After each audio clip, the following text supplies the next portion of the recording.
I change in don't, doesn't, didn't, but the verb remains the same. Working. No, darling, the verb have to remains the Have same. to. Okay. It stays She the doesn't same. have to. Okay. Just even if the pronoun here is he, I don't change it to has.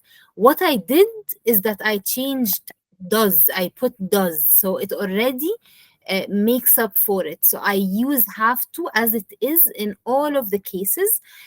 In the negative sense, I just put doesn't or didn't or don't before have to. But have to does not change. Okay? And negative, make it doesn't have. Yes, Have with he. exactly. So like here, let's take a look at the table one more time. This is the table for the positive and the negative.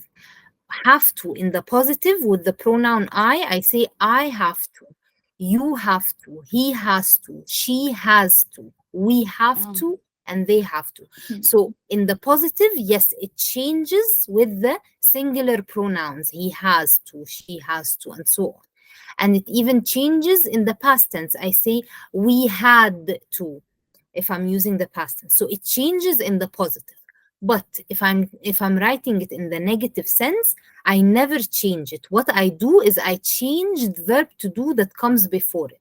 So I say I don't have to, you don't have to, he doesn't have to, she doesn't have to, and we don't have to, and so on. And if it's in the past tense, I say they didn't have to, or you didn't have to, and so on. So if I'm changing it in the negative form, if I'm writing have to in the negative form, I add verb to do before it, either don't, doesn't, or did, and I put it before the verb, I put it before have to.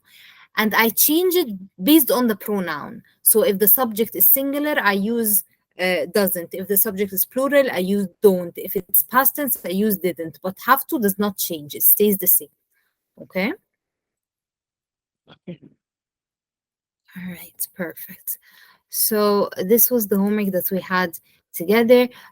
Sam is lucky. He's a writer, so he can work anywhere. He doesn't have to work in an office. I need to always be very careful when I'm talking about permission and obligation.